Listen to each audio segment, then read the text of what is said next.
ছেড়ে দে বলছি, নয়তো নয়তো কি? তুই আমাকে কতদিন জেলে আটকে রাখবি? আমি বের হলে তোর খবর আছে। বলতে দেরি ওর কপাল ফুটো করতে দেরি করিনি। আশিক, এটাকে কোথায় ফেলতে হবে জানোই তো? Yes sir. নিয়ে যাও একে।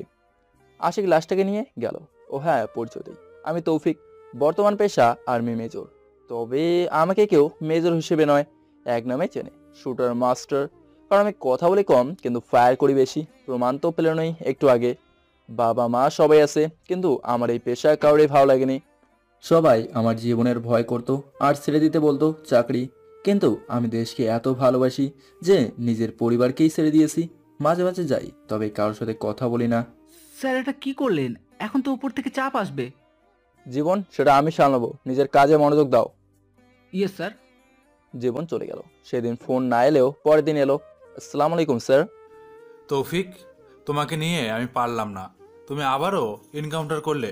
জানো এটা নিয়ে কতগুলো এনকাউন্টার করলে তুমি? জানি না স্যার, আপনি বলেন। মোট 360টা। স্যার, দোয়া করবেন যেন গ্রিনিস ওয়ার্ল্ড বুকে নামটা লেখাতে পারি।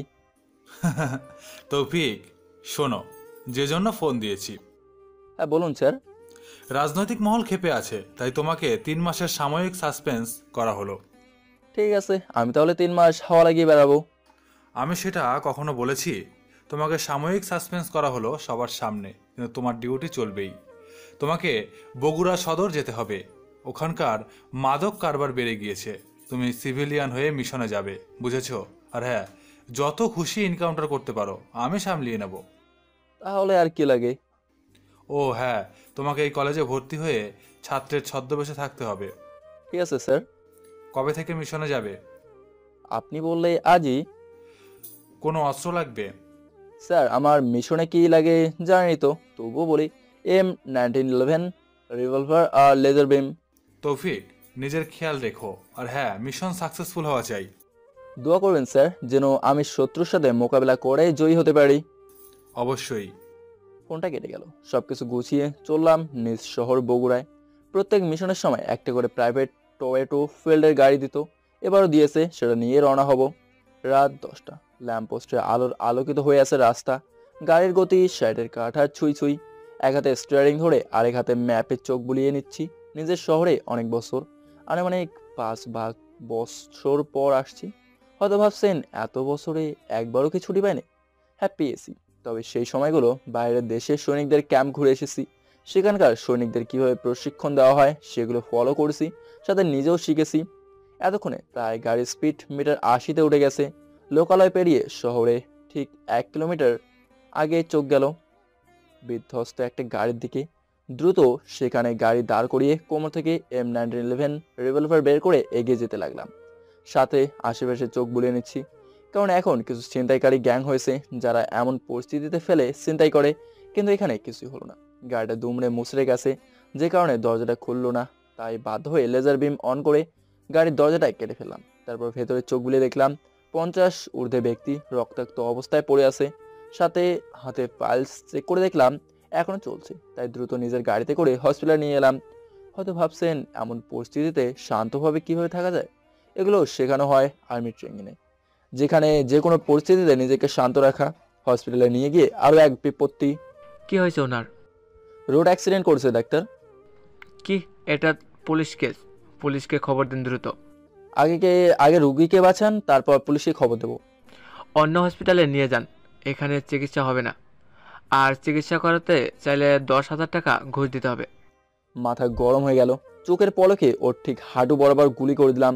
ওর চিৎকার পুরো হসপিটালের লোক জড়ো হয়ে গেল। কই থেকে কয়েকজন নার্স এসে ডাক্তারকে নিয়ে যেতে নিলে ওদের দিকে পিস্তল ধরে। আর এক পা বাড়ালে ওর মতো অবস্থা করব। এটা পুলিশ কেস, পুলিশকে খবর দিন, তারপর ওর চিকিৎসা হবে।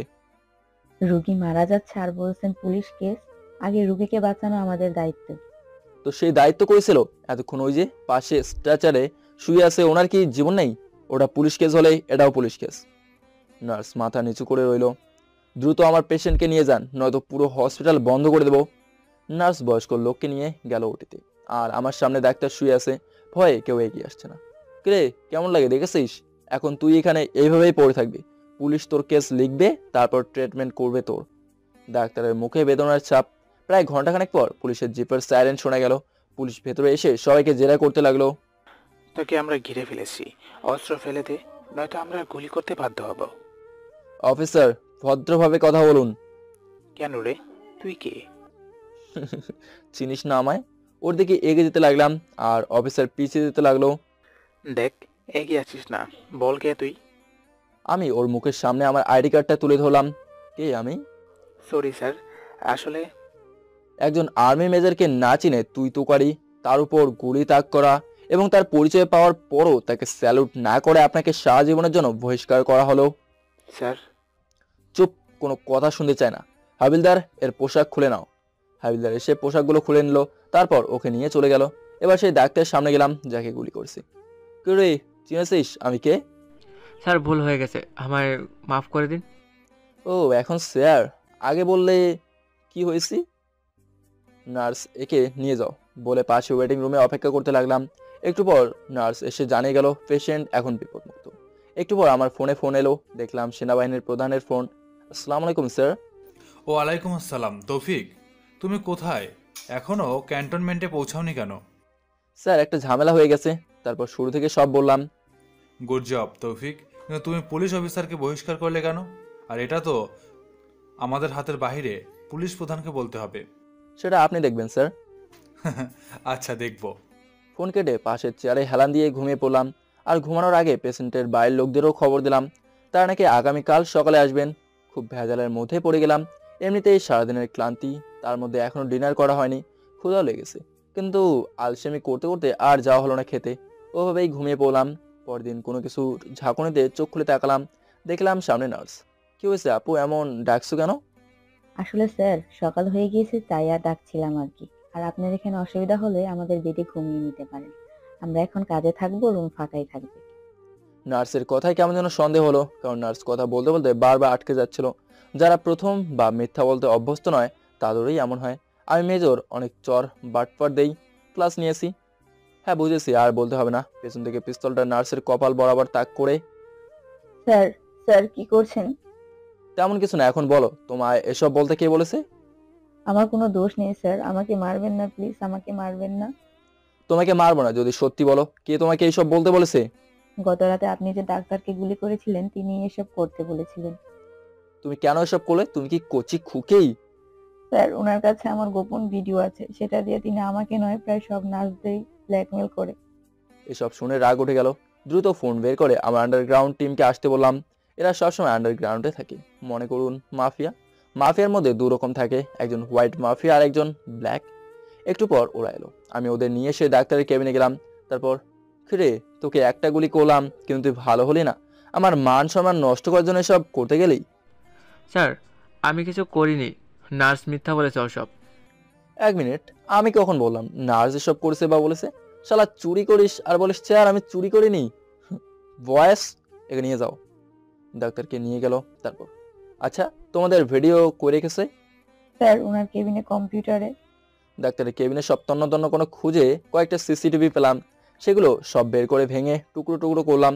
কম্পিউটারের পিসিটা বের করে ওর ওপর লাফাতে লাগলাম, যতক্ষণ পর্যন্ত না সেটা গুঁড়ো গুঁড়ো না হয়। সব শেষে সবগুলোতে আগুন লাগিয়ে দিলাম। এরই মধ্যে একজন নার্স এগিয়ে এসে বলল, স্যার, আপনার পেশেন্টের জ্ঞান ফিরেছে আর ওনার বাড়ির লোকও এসেছে, আপনাকে দেখতে চাচ্ছে। ঠিক আছে চলুন। নার্সের সাথে যেতে লাগলাম। নার্স একটা কেবিনে গেল, আমিও গেলাম। মাথা নিচু করেছিলাম বলে সামনে কে আছে খেয়াল করিনি। মাথা তুলে তাকাতে যেন অবাক হয়ে গেলাম। আরে এ তো আমার চাচ্চু। তৌফিক, তুই? ফেরদৌস চাচ্চু, তুমি? আপনারা একে অপরকে চেনেন? নার্স এই কি আমাকে এখানে এনেছে? জি স্যার। ও, নার্স, ওনাকে বলবেন ওনার সব বিল আমি দিয়ে দিয়েছি। এখন তাহলে আসি আমি। দরজা দিয়ে বের হতে যাব, অমনি বাইরে থেকে কেউ একজন দরজা খুলে দিল। দুজন মুখোমুখি হলাম, হতে আরো এক দফা অবাক হলাম, কারণ বাইরে বাবা, চাচি, মা আর নিজের ছোট বোনটাও ছিল। হয়তো চেনেনি, আবার চিনতেও পারে। সেসবে তোয়াক্কা না করে চলে এলাম। পার্কিং লট থেকে গাড়িটা নিয়ে সোজা বগুড়া ক্যান্টনমেন্টে আসলাম। সেখানকার সব নিয়ম পূরণ করে বাড়ি খুঁজতে লাগলাম। বাড়ি তো পেলাম, কিন্তু সিঙ্গেল দেখে কেউ ভাড়া দিতে চাইলো না। সবশেষে একটা দ্বিতীয় তলা বাড়িতে এলাম। দেখে মনে হচ্ছে অনেক পুরনো, তবুও গেলাম। কয়েকবার বেল বাজানোর পর ওপাশ থেকে দরজা খুলে দিল একজন শার্টের ঊর্ধ্ব মহিলা। আসসালামু আলাইকুম আন্টি। ওয়ালাইকুম আসসালাম। বাবা, তোমাকে তো চিনলাম না। জি, আমি এখানে বাসা ভাড়া নিতে এসেছি। আপনারা কি ভাড়া দেবেন? ও হ্যাঁ, বাবা দিব। কিন্তু তুমি কি একাই? জি আন্টি, কলেজ থেকে বদলি নিয়ে এসে পাশেই একটা কলেজে ভর্তি হয়েছি। সমস্যা নেই, তুমি এসো, রুম দেখিয়ে দেই। আন্টির পেছন পেছন গেলাম, কিন্তু আশ্চর্যের বিষয় হলো আমাকে দ্বিতীয় তলায় না নিয়ে নিচতলায় সুন্দর একটা রুম নিয়ে আসলো। পছন্দ হয়েছে? হ্যাঁ আন্টি, কিন্তু এটা তো নিচতলায়, আমাকে তো দ্বিতীয় তলা ভাড়া দেওয়ার কথা ছিল। হ্যাঁ ছিল, কিন্তু তোমাকে আমার পছন্দ হয়েছে, একদম আমার ছেলের মতো। তাই তোমাকে এই রুমটা দিলাম। আন্টি, ভাড়া কত দেব? ছেলের কাছ থেকে টাকা নিব? তাই কি হয় আন্টি? হ্যাঁ হয়। টাকার অভাব নেই, আমাদের মন খুলে কথা বলার জন্যই ভাড়াটিয়া খুঁজছিলাম। সাথে টুকিটাকি বাজার করে দিতে হবে। তা বুঝলাম, তা আঙ্কেল কই, আর তিনি কি করেন? তোমার আঙ্কেল পাশের কলেজের অধ্যাপক, সাথে সামনের চত্বরের মসজিদে ইমাম। হয়তো নামাজ পড়াতে গিয়েছে। ও। এখন বিশ্রাম নাও। আন্টি চলে গেলেন। রুমে গিয়ে বিছানার দিকে তাকালাম। বিছানায় কেমন যেন মায়া ভরা চোখ নিয়ে তাকিয়ে আছে আমার দিকে, আর আমাকে ডাকছে। কি আর করার, আমিও তো পাষাঢ্য নই, তাই বিছানার ডাকে সাড়া দিলাম। আহ, কি শান্তি। ঘুম ভালো ফোনের চিল্লানিতে। ফোনের দিকে তাকিয়ে দেখি পিচ্চি বোন ইভা ফোন দিয়েছে। হ্যালো ইভা, বল। ভাইয়া, তোমার চেহারা অমন কেন? আমি চিনতেই পারিনি। তখন আমি কেন, মা আর চাচিও চিনতে পারেনি। তো কি করব? তা বাড়িতে আসুনি কেন? আমি বাসা ভাড়া নিয়েছি, তাই আসিনি। আর কিছু বলবি? ভাইয়া, কতদিন থাকবি তুই এখানে? হয়তো কয়েক মাস, আবার বছরও হতে পারে। ভাইয়া, একটা কথা বলবো? হ্যাঁ বল। আসলে ভাইয়া, আমাদের স্কুলের সামনে কয়েকটা ছেলে আমাকে বাজে কথা বলে। কথা একদম তীরের মতো লাগলো। চোখ মুখ শক্ত হয়ে গেল। তবুও শান্ত গলায় বললাম, ও তা আমার পিচ্চিটার স্কুল কয়টা থেকে? বোনটা আমার ক্লাস 10-এ পড়ে। ভাইয়া, 10টা থেকে শুরু। ঠিক আছে, আমি কাল দেখব। তুই চুপচাপ ওদের সামনে দিয়ে যাবি, আমি তোর আশেপাশেই থাকবো। কেন, আমার সাথে গেলে কি হবে? আপা, আমি মিশনে এসেছি, আমাকে শত্রু চিনে ফেলতে পারে, তাই এমন করে যাব, বুঝেছো? হ্যাঁ ভাইয়া, তাহলে কালকে দেখা হবে। আচ্ছা, পাগলি হবে। ফোনটা কেটে দিয়ে আমার টিমকে জানিয়ে দিলাম। ফ্রেশ হয়ে রেডি হয়ে বের হতে যাবো, অমনি আন্টির সামনে চলে এলো। কোথায় যাওয়া হচ্ছে নবাব সাহেব? এর কতবার ডাকলাম, নবাবের ঘুমই ভাঙে না। এই তো আন্টি, বাইরে ডিনার করতে যাব, সাথে একটু কাজও আছে। কাজ আছে বুঝলাম, কিন্তু ডিনার বাহিরে কেন? আমাদের সাথে করবে, বুঝেছো? কিন্তু কে শোনে কার কথা? টেনে নিয়ে গেল ডাইনিং টেবিলে। দেখলাম একটা লোক পেপারে মুখ গুজে আছে। আন্টি ধুম করে পেপারটি কেড়ে নিয়ে বলল, বলি, পেপারে কি এত পড়ো? কি হলো? এটা আমি কেন জানো? আমি কলেজের অধ্যাপক, সম্মান দিবা। আর বড় কথা, তোমার শিক্ষকও ছিলাম আমি। স্যার। আঙ্কেল সামনে চোখ দিয়ে আমাকে দেখে চমকে উঠে বলল, হারে, আমার কিলার মেশিন যে, তা তুই এখানে? আসলে আঙ্কেল আর কেউ নন, আমার কলেজের জীবনের শিক্ষক। ঢাকা বিশ্ববিদ্যালয়ের পড়ার সময় ওনার সাথে পরিচয়, আর ওনার সাহায্যেই আমি মেজর হই। উনি সব ব্যবস্থা করছে, শুধু মেধা আমি খাটিয়েছি। স্যার, আপনি এখানে? আমারও একই প্রশ্ন, তুই এখানে কেন? কাউকে আবার ইনকাউন্টার করতে আসিসনি তো? এসেছি স্যার। খবর আছে বগুড়া সদরে মাদকের কারবারি, খুন গুম বেড়ে গিয়েছে, তাই আমাকে পাঠানো হলো। কিন্তু এতগুলো পুলিশের কাজ তোকে কেন একা পাঠালো? এটাই বড় প্রশ্ন, আমাকে কেন পাঠালো এটাই বের করতে হবে। আচ্ছা, বুঝলাম। তাহলে তোর কোথায় বলছে তোর আন্টি? আন্টি এবার মুখ খুললো। তোমরা কি বলছো? আমি কিছুই বুঝলাম না। তোমাকেও বলেছিলাম না আমার একটা ছাত্রের কথা, নাম তৌফিক, যে কম বয়সে আর্মি মেজর হয়েছে, যাকে এক নামে চেনে আমাদের দেশের গৌরব, আমাদের ছাত্র তৌফিক। হ্যাঁ শুনেছি, যার কথা তুমি বাসর ঘরেও বলেছিলে। হ্যাঁ, ঠিক ধরেছ। তাকে তো তুমি দেখতে চেয়েছিলে, দেখবে তাকে? হ্যাঁ তাকে দেখতাম, কিন্তু তুমি তো দেখালেই না। আরে, তোমার সামনেই সেই কিলার মেশিন, ওরফে স্ট্যাচু মাস্টার, যার টার্গেট কখনো মিস হয় না, সেই তৌফিক। কি সত্যি? হুম। আন্টি এবার উঠে এসে আমার মাথায় হাত বুলিয়ে দিল আর বলল, তুই এত বড় মানুষ হয়ে আমাদের ভাঙা বাড়িতে কেন এলি?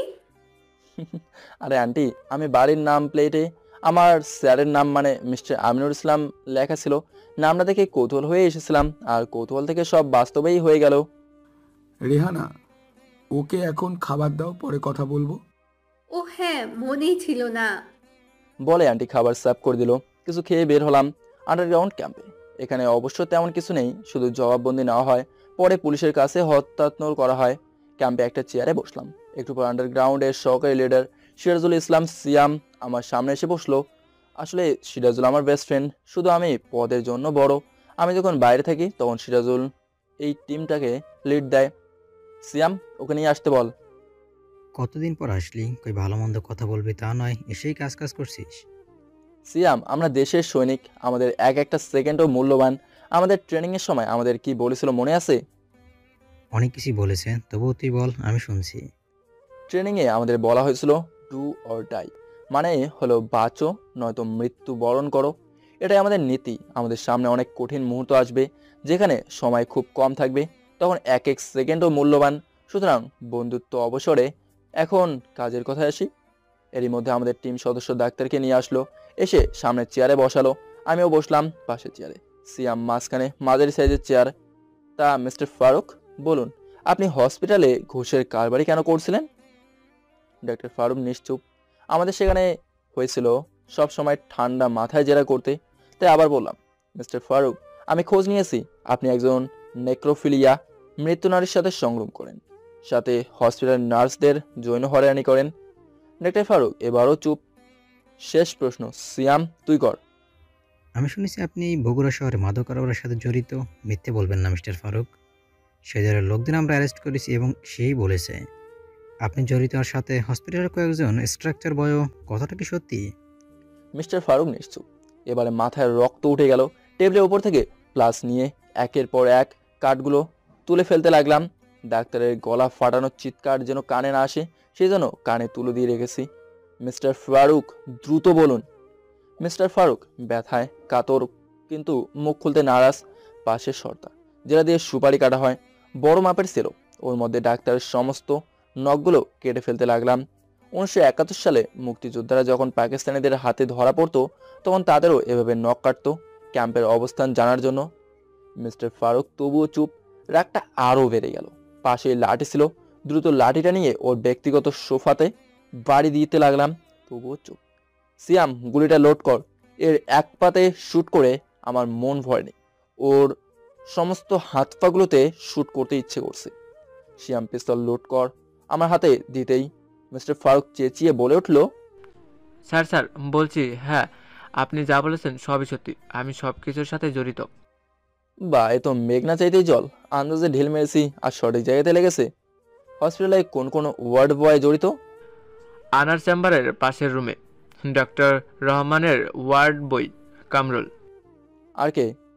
আর কেউ নয়। তুই নারীদের যৌন হয়রানি করতি কেন?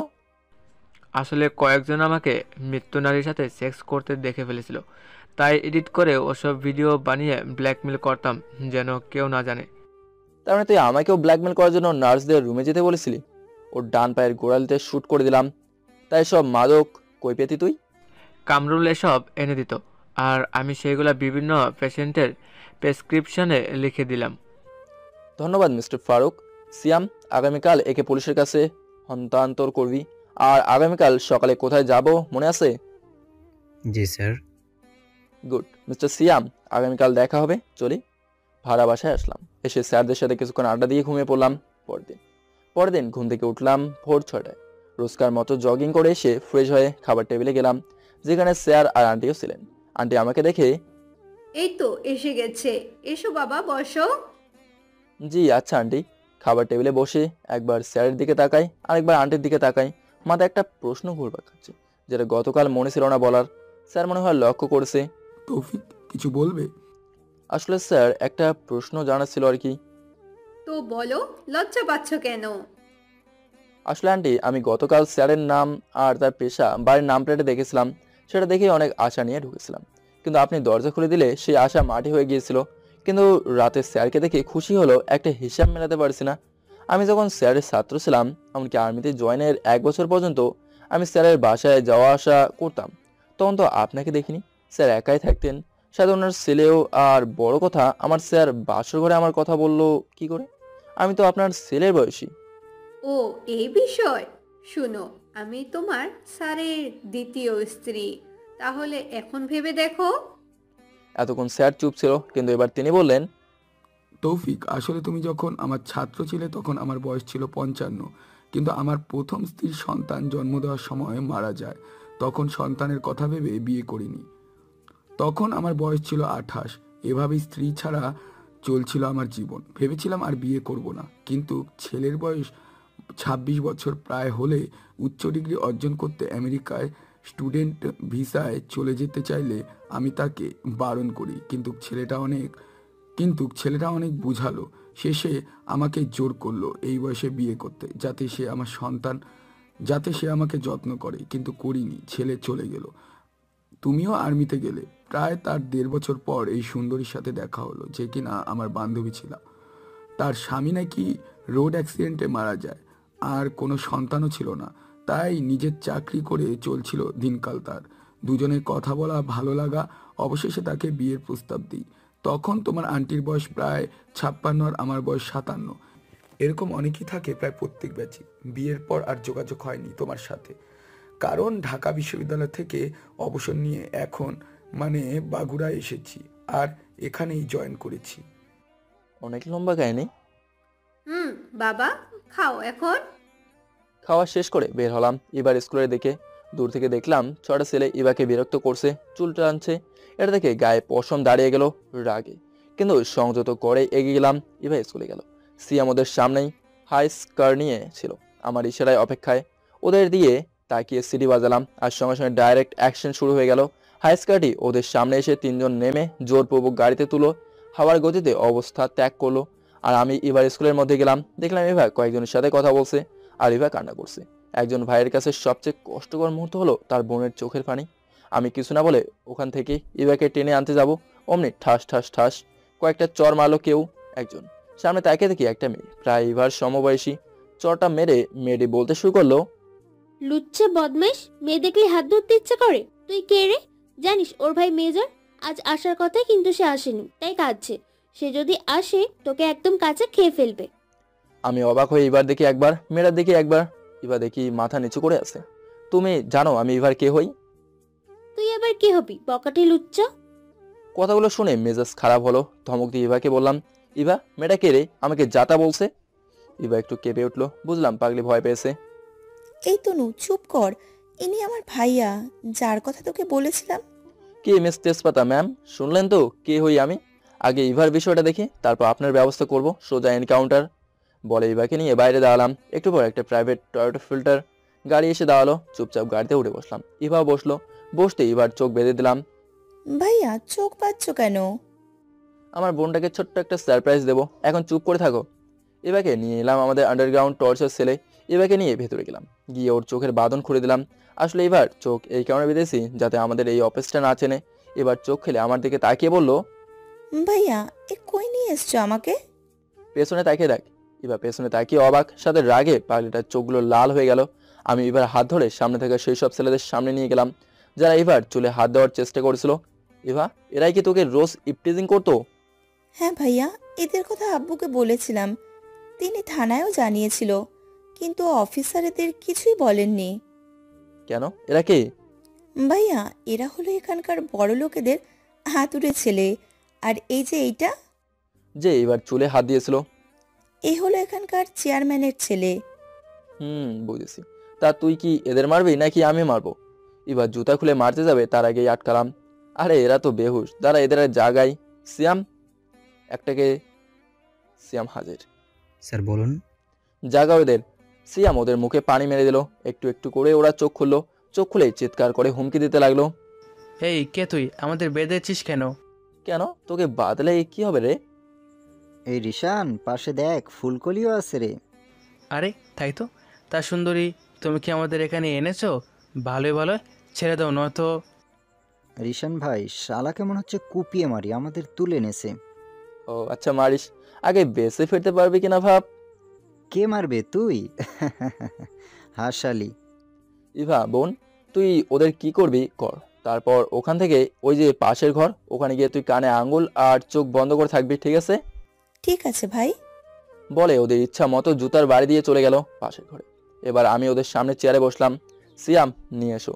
সিয়াম একটা ট্রে আনলো, যেখানে সুন্দরভাবে অনেক কিছু সাজানো, যেমন কাঁটা চামচ, হাতুড়ি, প্লাস ড্রিল মেশিন, ছুরি আর জবাই করার মতো বড় ছুরি, আর শেষে আমার M1911 রিভলভার। তা তুই কোন হাত দিয়ে আমার বোনের চুল ধরেছিলি? এই হাত। বলে এই হাত। বলে হাতুড়ি দিয়ে রিশানের পুরো হাতে বাড়ি দিতে লাগলাম। ওর চিৎকার শোনার ইচ্ছে নেই, তাই মুখে কস্টেপ লাগিয়ে দিয়েছি। রিশানকে ছেড়ে আরেকজনের কাছে আসলাম, যে আমার বোনকে ফুলকলি বলেছিল। মামা, ফুলকলি দেখবা? দাঁড়াও দেখাচ্ছি। বলে হাতুড়ি দিয়ে ওর মুখে বাড়ি দিলাম। সামনে সব করে দাঁত ভেঙে গেল, সাথে টেপো। এতে ওর গগন ফাটানোর চিৎকার, কান প্রায় ফেটে যাবে, তাই দ্রুত প্লাস দিয়ে ওর জিব্বা টেনে বের করে চাকু দিয়ে কেটে ফেলাম। তারপর তার পাশের জনের কাছে আসলাম। তা তুই আমাকে কোপাবি? বলে চাকু দিয়ে ওর পুরো বুক, চোখ, সমস্ত দেহে চোপাতে লাগলাম। চাকুটা 6 ইঞ্চি হওয়ায় সুবিধাই হলো। শেষে বাকি সব কটাকে মাথায় শুট করে দিলাম, রিশান বাদে। সব কটাকে শিয়ামরা বস্তায় ভরতে লাগলো। তা তুই কি করবি বল? ওর মুখের টেপও খুলে দিয়ে। ভাই ভাই মাফ করে দিন ভাই, ভাই মাফ করে দিন ভাই। মাফ করব, তবে কয়েকটা প্রশ্নের উত্তর দিতে হবে তোকে। হ্যাঁ ভাই দেব, শুধু আপনি বলুন, তবুও মারবেন না আমায়। হসপিটালে কামরুল ওয়ার্ড বয়কে কারা ড্রাগ সাপ্লাই দিত? ওগুলো আমি জানি না, ওগুলো আমার এলাকায় নয় ভাই, বাইরে দেন ভাই। তুই আমার কোনো কাজেরই না, আর পরে যদি বদলা নিতে চাস তখন। বলে পাশে জবাই করার চাকু দিয়ে রিশানের চাপ, হাত পা দেখে আলাদা করে দিলাম, শেষে ওর মাথাটাও। এতক্ষণে নিজের রাগটা কমলো। সিয়াম, দ্রুত এগুলো কলেজের সামনে ফেলে এসো। সিয়াম চলে গেল, আর আমি রিভার রুমে গেলাম, আর ওর কাছে যাওয়ার আগে পোশাক পরিবর্তন করে নিলাম। ভাইয়া, এত সময় লাগলো কেন আসতে তোমার? এমনি ওদের বোঝালাম। এখন চলো, আর কাউকে বলবি না এসব, কেমন? ঠিক আছে ভাইয়া। ইভাকে আবার চোখ বেঁধে বাড়িতে পৌঁছে দিয়ে এগিয়ে যেতে লাগলাম হসপিটালের দিকে। হসপিটালে পৌঁছাতে প্রায় 45 মিনিটের মতো সময় লাগলো। ঘড়িতে তখন 12টা 20 মিনিট। হসপিটালের ভেতর যেতেই থমকে চারিপাশে চোখ ঘুরে নিলাম। তারপর ধীরে ধীরে ভিড় ঠেলে সামনে গিয়ে দেখলাম একটা ছেলে। পোশাক দেখে মনে হলো ওয়ার্ড বয়। একটু পর সামনে থেকে যেন ফিস ফিস করে কথা বলতে শুনলাম। চোখ না তুলে কান খাড়া করে শুনতে লাগলাম। কিরে, কামরুল তো মারা গেল, এখন আমাদের টাকাগুলো কে দিবে? শালা মূল্য তো মূল্য, আমাদের টাকা না দিয়া সাত থেকে দাব দিল। বলি মরবি যখন আমাদের টাকাটা দিয়ে যা। ওদের কথা বলা শেষ হতে আর চোখে তাকালাম কামরুলের মতো ওয়ার্ড বয়। তার মানে কামরুলের সাথে এরাও জড়িত? না দেখছি কেমন সব ঘোলাটে হয়ে যাচ্ছে। ফোন বের করে সিয়ামকে ফোন দিলাম। সিয়াম, কোথায় তুমি? স্যার আমি অফিসে। হসপিটালে চলে এসো। ঠিক আছে স্যার। সিয়ামকে আমার এই কারণেই ভালো লাগে, কথা না বাড়িয়ে চলে আসে। ফোন রেখে ছেলেটি দুটোকে লক্ষ্য করলাম। এদের দুজনের প্রতি কেমন সন্দেহ হলো, এরকম চোরদের মতো তাকানোর স্বভাব। হসপিটালের মধ্যে যেতেই সেদিনের নার্সের সাথে দেখা হলো। আসসালামু আলাইকুম স্যার, আপনি এখানে? ওয়ালাইকুম সালাম। হ্যাঁ, একটু চেক আপ করতে এসেছি আর কি। জি আচ্ছা স্যার, তাহলে আমি আসি। সামনে এগোতে গিয়ে দাঁড়িয়ে গেলাম, কারণ ওয়ার্ড বয় দুটো ছাদের দিকে যাচ্ছে। কেমন সন্দেহ হলো, তাই ওদের ফলো করতে লাগলাম। ওরা ছাদে উঠে হঠাৎ পেছনে তাকিয়ে হো হো করে হেসে দিল। তারপর, দেখলি বাবু, শালা কত বোকা, নিজেই ফাঁদে পা দিল। আমি ওদের কথা শুনে পেছনে তাকাতে যাব, তার আগেই পেছন থেকে কেউ একজন মাথায় প্রচুর জোরে আঘাত করলো। তারপর কিছু মনে নেই। যখন চোখ খুলাম, নিজেকে হাত পা বাঁধা অবস্থায় কাঠের চেয়ারে দেখতে পেলাম। ঘাড় ঘুরিয়ে দেখলাম বাড়িটা পুরনো, হয়তো দেয়ালের রং নেই, হয়তো এই জন্য এখানে নিয়ে এসেছে আমাকে। মাথার উপর ছোট 60 পাওয়ারের বাল্ব জ্বলছে আমার নিপসে। ঘরে কেউ নেই, তাই হাতটা নাড়াতে চেষ্টা করলাম, আর অনুভব করলাম আমার বুক পকেট ছোট 2 ইঞ্চি চাকু রয়েছে। চেয়ারটা পুরাতন হওয়ায় এই চেয়ার সহ একটু দাঁড়িয়ে সজোরে বসে পড়লাম, আর যা হবার তাই, চেয়ার ভেঙে গেল আর আমি একটু ব্যথা পেলাম। তবুও নিজেকে সামলিয়ে নিলাম। চেয়ার ভাঙায় একটু শব্দ হলো, দ্রুত নিজেকে গুছিয়ে বুক পকেট থেকে চাকুটা বের করে নিলাম, সাথে রুমের লাইটটাও নষ্ট করে দিলাম। যা সন্দেহ করেছিলাম তাই। একটু পর কেউ একজন রুমে প্রবেশ করলো, কিন্তু কিছু দেখতে পেল না, তাই বাইরে যেতে নেবে অমনি আক্রমণ করে বসলাম শত্রুর মুখে। মুখটা চেপে ধরলাম, গলায় চাকু দিয়ে একটা টান দিলাম, অমনি ফিনকি দিয়ে রক্ত পড়তে লাগলো। তারপর দ্রুত পকেট চেক করতে লাগলাম। ভাগ্যক্রমে একটা দেশি 1 শুটার গান পেলাম, সেটা লোড করে শালাকে শুয়ে দিয়ে ধীর পায়ে বের হলাম, কেউ আছে কিনা। এবারও তাই হলো, মুখোমুখি হলাম দুজনের। তারা আমার দিকে আক্রমণ করার আগেই আমি শুট করলাম, সাথে চাকুটা অন্যজনের দিকে ছুড়ে মারলাম। নিখুঁত নিকাশ নিশানা। বুলেট একজনের কপাল ফুড়ে বের হয়ে গিয়েছে, আর চাকুটা অন্যজনের ঠিক বাম বুকে গেঁথে গিয়েছে। সে ব্যথায় ছটফট করছে। বুঝলাম মরেনি, তাই চাকুটার উপর জোরে লাথি দিলাম। অমনি চাকুটা ওর বুক ফুঁড়ে এপার ওপর হয়ে গেল। সামনে এগোতে যাব, হঠাৎ ধূপ করে কিছু একটা বাম হাতের পেশিতে লাগলো। ব্যথায় পড়ে নিয়ে নিঃশ্বাস বন্ধ করে রাখলাম। একটু পর ওপাশ থেকে একজন বের হয়ে এলো। এসে জোরে জোরে কয়েকটা লাথি দিল। চোখটা একটু খুলে দেখলাম ওর হাতে পিস্তলটা নিচে নামানো, আমার হাত প্রায় 1 ফুট উপরে। আর শত্রু দেখলাম আর মনে কি যেন ভাবছে। সুযোগ কাজে লাগালাম, সো মেরে গুলিটা কেড়ে নিলাম। সাথে ওর পায়ে লাথি দিলাম। আসমকে এমন আক্রমণ নিয়ে সে হয়তো হজম করতে পারেনি, তাই হয়তো বিস্ময়কর দৃষ্টিতে তাকিয়ে আছে। কি ভেবেছিস মরে গেছি? না মানে আমাকে মাফ করে দেন ভাই। এটা দ্বিতীয় ওয়ার্ড বয়। আচ্ছা, আমার মাথায় বাড়ি কে দিয়েছিল? এই যে একটা লাশ দেখিয়ে এ মেরেছে। তুই বুঝলি বা জানলে কি করে আমি আর্মি আর তোকে ফলো করছি? আপনার আর নার্সের কথাগুলো আমরা আড়াল থেকে শুনেছিলাম, আর আমাদের বস আমাদের হুকুম করেছিল আপনাকে মেরে দেওয়ার। তোদের বসকে? হেনামুল। তোকে ধন্যবাদ। এবার বল আমি কোথায় এখন? ওইটা হেনামুলের বাংলোতে। এখানে কোনো গাড়ি আছে? হ্যাঁ ভাই আছে, আমি আপনাকে রেখে দিয়ে আসছি, চলুন। তোকে আর বিশ্বাস করেই বা কি হবে? তোর তো কোনো দামই নেই। যা, উপরে ভালো থাকিস। পরপর কয়েকটা গুলি করলাম সবার বুকে আর কপালে। সামনে এগিয়ে দেখতে পেলাম একটা ঘর, আর মাঝে একটা টেবিলের ওপর কয়েকটা গাড়ির চাবি, সাথে আমার দুটো পিস্তল দুটো পকেটে রেখেছি। গাড়ির চাবি নিয়ে বের হলাম। আশ্চর্য হলাম, বাইরে আমারই গাড়ি রাখা, তার মানে এরা আমার গাড়িতেই নিয়ে এসেছে এখানে। এত সব ভাবা রেখে গাড়িতে বসে ড্রাইভ করতে লাগলাম। এখন প্রায় রাত 12টা, তাই সিয়ামকে আর ফোন দিলাম না, অন্য সিক্রেট নাম্বারে ফোন দিলাম। হ্যালো, এনামুলকে তুলে নিয়ে আসো সেই পুরনো বাংলোতে। আমি ফোনটা রেখে ড্রাইভ করতে লাগলাম। পথের মাঝে সেনাবাহিনীর প্রধানের ফোন। তৌফিক, তোমার কাজের সুবিধা আর তোমাকে লিড দেওয়ার জন্য লেফটেন্যান্ট কর্নেল মেজর রৌফ তোমার সিনিয়রকে দায়িত্ব দিয়েছি। কিন্তু স্যার কেন? তোমার উপর নজর রাখতে তুমি তাকে সম্মান দিবে এবং তার কথা অনুযায়ী চলবে। কিন্তু হ্যালো, ফোনটা কেটে গেল। মেজাজটাই খারাপ হয়ে গেল। প্রায় 30 মিনিট পর একটা বিশাল দালানের সামনে থামলাম। বাইরে লেখা সন্ত্রাসী নিরাময় কেন্দ্র, কিন্তু আড়ালে এটা হোয়াইট মাফিয়ার আড্ডাখানা। গাড়ির ডিক্কি থেকে হোয়াইট মাস্ক পরে বের হলাম, ভেতরে গেলাম। একটা চেয়ারে বসে আছি, সামনে প্রায় 100 খানেক সোলজার, সবাই সাদা প্যান্ট আর ব্লেজার পরে রয়েছে। ঠিক তার সামনে ডাক্তার এনামুলকে হাঁটুতে ভাঁজ করে বসিয়ে রাখা হয়েছে। পিনপতন নীরবতা। এনামুল, তোকে 3টা প্রশ্ন করব, সঠিক উত্তর দিতে পারলে উপরে যাবি না, দিতে পারলে মারা যাবি। কিন্তু আমি তো। ধপাস করে ওর মুখে আমার বুটের লাথি মেরে দিলাম। দ্য হোয়াইট মাফিয়া যখন কথা বলে তখন সবাই শোনে, তুইও শুনবি। আমার প্রথম প্রশ্ন, তুই হসপিটাল ড্রাগস কই থেকে আনিস? আমার দ্বিতীয় প্রশ্ন, তুই ডাক্তার হয়ে সাধারণ রোগীকে কেন ড্রাগসে আসক্ত করিস? আমার তৃতীয় প্রশ্ন, তুই আর্মি মেজরকে কেন মারতে লোক পাঠালি? ডাক্তার এনামুল চুপ। বল, সময় 5 মিনিট। ডাক্তার এনামুল চুপ। 1 মিনিট রয়েছে, আর বল, না হলে পরে পস্তাবি। ডাক্তার এনামুল চুপ। ধূপ ধাপ। ডাক্তার এনামুলের পুরো দেহে আমার 10 জন সোলজার সাপপেটা করতে ব্যস্ত। সবাই হকে নিয়ে যেখানে পারছে মারছে, শুধু মাথা হতে। এনামুল তবুও চুপ। ও যেন ঘাড় তেরা আমার লোক, ও তেমনই, তারা ননস্টপ মেরেই চলেছে। এক পর্যায়ে ডাক্তার এনামুল সহ্যসীমা পেরিয়ে গেল। ভাই, ও ভাই, আমার ছাইড়া দেন, আমি বলছি ভাই, সব বলছি ভাই, আর মাইরেন না। হাতের ইশারায় মারতে নিষেধ করলাম। অমনি ভ্রুরা রেখে পেছনে গিয়ে দাঁড়ালো। দেখলি তো, আগেই বলেছিলাম, বল, না হলে সহ্য করতে পারবে না। এখন তোকে 2 মিনিট দিলাম, ফটাফট বলে ফেল, না হলে। ভাই, আমি কোনো ডাক্তার নয়। হসপিটালের সভাপতিকে টাকা খাইয়ে ভুয়া সার্টিফিকেটে ওখানে ডাক্তার হিসেবে ছিলাম, আর মূল উদ্দেশ্য ছিল সবাইকে ড্রাগসে আসক্ত করা। তাই তো ওদের ভুয়া ঔষধ লিখে দিতাম, যার 95% ওই ছিল ইয়াবা। আর ভাই, ড্রাগস আমি আনি না, ওগুলো একজন কালো মুখোশধারী ব্যক্তি একটা ব্যাগে করে আনে, আমি ওখান থেকে সেগুলো নিয়ে আসি। আর আর্মি মেজর আমাদের এইসব কারবার ফাঁস করার ভয়ে হসপিটালের সভাপতি বলেছিল তাকে সরিয়ে দিতে। বাহ, 1.5 মিনিটেই বলে দিলি, সাবাস। এখন বল, সেই মুখোশধারী লোক কখন আর কোথায় এবং কবে আসবে? আজই আসবে বস। আমি সেখানে যাওয়ার জন্য বের হতেই আপনার লোক তুলে এনেছে আমাকে। কি, কোথায় আছে আর কখন আসবে? ভাই, রাত 2:30টার সময় খোকন পার্কের সামনে। কিভাবে চিনবো ওকে?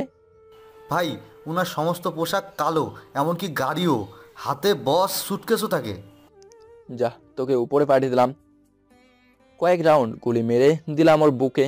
একে নিয়ে যেতাম ওখানে, কিন্তু রিস্ক নিতে চাইনি আর, তাই মেরে দিলাম। এনামুলের জায়গায় আমার লোককে প্লাস্টিক কস্টিউমস পরিয়ে লোকটার সামনে নিয়ে কাজে যেতে দিলাম। আমার আর লোক পুরো বিল্ডিংয়ের টপ ফ্লোরে স্নাইপার নিয়ে পুরো এলাকার নজর রাখছে।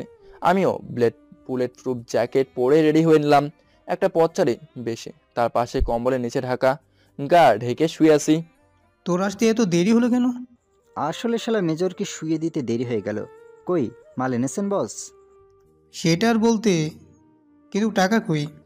এই সুযোগে পিস্তলটা লোড করে উঠে ঠিক ওর মাথায়। তারপর তোর টাকা তোর খুলিতে দেবো, চুপচাপ চল, নয়তো তোর কপাল ফুটো করে দেবো। না না, আমি আপনার সাথে যাচ্ছি, চলুন। গুড। তারপর লোকটাকে নিয়ে করতোয়া নদীর পাশে নিয়ে গেলাম, যা বর্তমানে জলাশয়। তুই কোন গ্যাংয়ের হয়ে কাজ করিস? লোকটা চুপ। ওর চুপ থাকা গায়ে আগুন ধরে দিল। পিস্তলের কানি দিয়ে সজোরে আঘাত করলাম ওর মাথায়। তারপর বল দ্রুত। ডার্ক মাফিয়া গ্যাংয়ের হয়ে। তোদের লিডারকে? জানি না, আমি ছোটো মোটো রিল করি, তো এখানকার চেয়ারম্যান আর এমপি বলতে পারবে, ওরা এখানে লিড দেয়। সেটা বুঝলাম, তোদের আড্ডাখানা কই? বেকারি পুরাতন গোডাউনে। গুড, ভালো থাকিস। পরপর কয়েকটা গুলি ওর ঠিক দুটো চোখে মেরে দিলাম। তারপর বুকের কাপড় ছিঁড়ে লিখে দিলাম, the white mafia king is back. তারপর মুখ থেকে মাস্ক খুলে লাশের ওপর রেখে চলে এলাম। আসতে প্রায় সকাল হয়ে গেল, বললে ভুল হবে, ভোর হয়েছে। স্যার যেন বুঝতে না পারে, তাই দ্রুত কাপড় গোসল করে মসজিদে গেলাম ফজরের নামাজ পড়তে। নামাজ পড়ে একটু হাঁটাহাঁটি করে বাসায় এলাম। তারপর স্যার টিভিতে নিউজ চ্যানেল অন করতেই সাংবাদিক পাটিকা বলতে লাগলেন, ডার্ক মাফিয়া কিং এর একটা লোক নিহত হয়েছে হোয়াইট মাফিয়া কিং এর হাতে। আজ রাত আনুমানিক 4টে নাগাদ কারতোয়া নদীর পাশে একটা লাশ পাওয়া গিয়েছে এবং ক্লু হিসাবে লোকটার দেহে সেই অজ্ঞাত ব্যক্তি কিছু লিখে গিয়েছেন। অনেক গণমাধ্যমের বিভিন্ন সূত্রে জানা গিয়েছে যে হোয়াইট মাফিয়া দেশ ছেড়েছে কয়েক বছর হলো। তাহলে কি আবার হোয়াইট মাফিয়া কিং ফিরে এসেছে? আগামী সংবাদ শুনতে সাথে থাকুন। ধন্যবাদ। স্যার টিভিটা অফ করে আমার দিকে তাকিয়ে, হোয়াইট মাফিয়ার কাজটা ভালো, সে কোনো অন্যায় দেখতে পারে না এবং আইন নিজের হাতে তুলে নিয়েছে বলে সে আজ খারাপ ব্যক্তি। কিন্তু আইন নিজের হাতে তুলে নেওয়া অপরাধ স্যার। হ্যাঁ অপরাধ, কিন্তু সরকার কি করতে পারছে? কিছুই না। এমন পুলিশ আর্মি কেউ নয় ধরতে পারছে ডার্ক মাফিয়ার লিডারকে। আজ পর্যন্ত শুনিনি যে আইন শৃঙ্খলা বাহিনীর হাতে ডার্ক মাফিয়ার সদস্য আটক, কিন্তু হোয়াইট মাফিয়া সম্ভবকে অসম্ভবকে সম্ভব করে।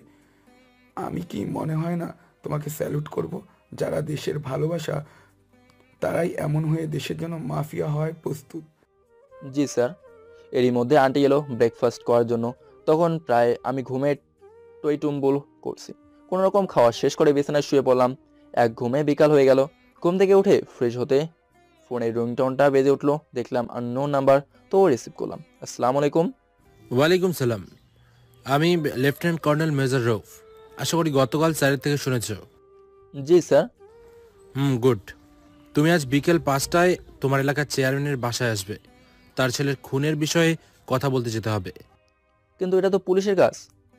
আমি তোমাকে যেটা বলেছি সেটাই করবে, নয়তো আমি কমপ্লেন করতে বাধ্য হব উপরে। সরি স্যার, আমি এক্ষুনি আসছি। আসলে তুই চিনিস আমি কে, তোকেও মেরে দেবো। রেডি হয়ে বের হতে যাব, আবার ফোন বেজে উঠলো। এবার ফোনের দিকে তাকিয়ে দেখি আমার ছোট বোন এর ফোন। তাই শত বিরক্তি থাকলেও একটু হেসে ফোনটা রিসিভ করলাম। হ্যাঁ বা বল। ভাইয়া শুনেছো চেয়ারম্যানের ছেলে খুন হয়েছে? হ্যাঁ একটু আগেই শুনেছি। তুই কিভাবে জানলি? আসলে স্কুলের সামনে অনেক পুলিশ এসেছিল তো, আর আমার বান্ধবী থেকে শুনলাম এটা। ও আচ্ছা, আমি রাখি, কাজ আছে আমার। ভাইয়া তনু তোমার সাথে কথা বলবে। ওসব তনু পাখির সাথে কথা বলি না, রাখ ফোন। বলে ফোন কেটে ড্রাইভ করতে শুরু করলাম। এদিকে এই রে, ভাইয়া মনে হয় রেগে গেছে। ওই আমার সাথে কথা না বলে কেটে দিল কেন? তুই কি করেছিলি মনে আছে? আরে সেটা তো ভুল করে। কিন্তু ভাইয়া তোকে ক্ষমা করেনি হয়তো, তাই তোর কথা বলতেই কল কেটে দিয়েছে। তোর ভাইয়ের নাম্বারটা দে তো প্লিজ। ইভা ভ্রুনা চিয়ে, কি ব্যাপার তনু, আমার ভাইয়ার নাম্বার কি করবি তুই? সামথিং সামথিং নাকি? নাথিং নাথিং ননদিনী, এখন নাম্বারটা দাও, সরি বলবো। এই তুই কি বললি? ননদিনী? কে তোর ননদিনী? আরে না না, আমি বলেছি। থাক বলতে হবে না, এই নে নাম্বার লিখে দিলাম, যা খুশি কর, কিন্তু আমার নাম বলবি না। ঠিক আছে চল বাড়ি যাই। এদিকে প্রায় 15 মিনিট গাড়ি ড্রাইভ করে চেয়ারম্যানের বাড়ির সামনে গাড়ি পার্কিং করে স্যারকে ফোন দিলাম। আসসালামু আলাইকুম স্যার। ওয়ালাইকুম আসসালাম। তুমি কই? স্যার আমি বাইরে দাঁড়িয়ে আছি। ও ঠিক আছে, তুমি বাগানে এসো। কথা অনুযায়ী বাগানে গিয়ে অবাক, এখানে সিয়ামও আছে। সিয়াম, তুমি এখানে? আসলে স্যার উপর থেকে হুকুম এসেছে রৌফ স্যারকে নিরাপত্তা দিতে। ও, এই তুমি কিভাবে মেজর হয়েছো? তোমার সামনে যে একজন সিনিয়র অফিসার আছে সেটা কি ভুলে গেছো? স্যার সেটা নয়। আর শুনুন, আপনি আমার উপর পদের বলে আপনার সম্মান বেশি, কিন্তু আপনার চেয়ে আমার পাওয়ার কিন্তু শতগুণে বেশি। সুতরাং ভদ্রভাবে কথা বলুন। এত বড় সাহস, আমাকে অপমান করো? দাঁড়াও, আমি এক্ষুনি তোমার নামে কমপ্লেন করব। তো দে, তাতে কি হয়েছে? লাউড স্পিকার দে, দেখি আমার কি বাল ছিঁড়তে পারিস। কথা অনুযায়ী লাউড স্পিকার দিয়ে ফোন রিসিভ করলো রৌফ। হ্যালো, আসসালামু আলাইকুম স্যার। ওয়ালাইকুম আসসালাম। কি ব্যাপার রৌফ, ফোন দিলে যে? কোনো অসুবিধা হয়েছে কি? স্যার তেমন কিছু নয়, তবে আমি একটা বিষয় ভেবে পাই না, একটা সাধারণ মেজর হয়ে কিভাবে সিনিয়রদের সাথে বেয়াদবি করে। কথা কাকে বলেছেন, তার নামটা বলুন তো। স্যার আমাকে যে মিশনে যাদের ওপরে নজরদারি করতে দিয়েছেন, মানে মেজর তৌফিক। রৌফ, তুমি হয়তো ভুলে যাচ্ছ তৌফিক তোমার পদের জুনিয়র হলেও তোমার চেয়ে ওর পাওয়ার বেশি। সুতরাং এমন কিছু করো না যাতে তৌফিক রেগে যায়। আমি তৌফিককে বলেছি কি কারণে ও এমন বিহেভ করেছি, আর নেক্সট টাইম ওর নামে কোনো ক্যাম্পেইন যেন না শুনি। আমি আর সিয়াম জোরে হেসে দিলাম। ফোন রেখে আমার দিকে তাকালো। সিয়াম, তুমি একজন অফিসার, পরবর্তীতে আমার চেয়ারটা তোমার, সুতরাং তুমি কোনো অফিসারের বডিগার্ড হতে পারো না। এটা তোমাকে অপমান করা। সুতরাং তুমি আর কোনো অফিসারের বডিগার্ড নও, সহকারী হিসেবে কাজ করবে। Yes sir. তো সিয়াম, এখন বলো এখানে কেন এসেছি আমরা? চলো, আমাদের শুধু শুধু সময় নষ্ট হচ্ছে। এরই মধ্যে ফোন এলো। ফোনটা সেনাবাহিনীর প্রধানের রৌফের দিকে তাকিয়ে ফোন রিসিভ করলাম। আসসালামু আলাইকুম স্যার, কেমন আছেন? ওয়ালাইকুম আসসালাম। ভালো, কেমনে থাকি? তুমি তো টেনশনে রেখেছো। কেন স্যার, কি করছি আমি? করেছো অনেক কিছু। একদিকে মেয়েটা জ্বালিয়ে মারে, অন্যদিকে তোমার ক্যাম্পেইন। আমি পাগল হয়ে যাব। স্যার এসব রাখুন। ফোন করার কারণ? তোমায় বলেছিলাম না তোমার সিনিয়রকে সম্মান না দিলেও বেয়াদবি করবে না।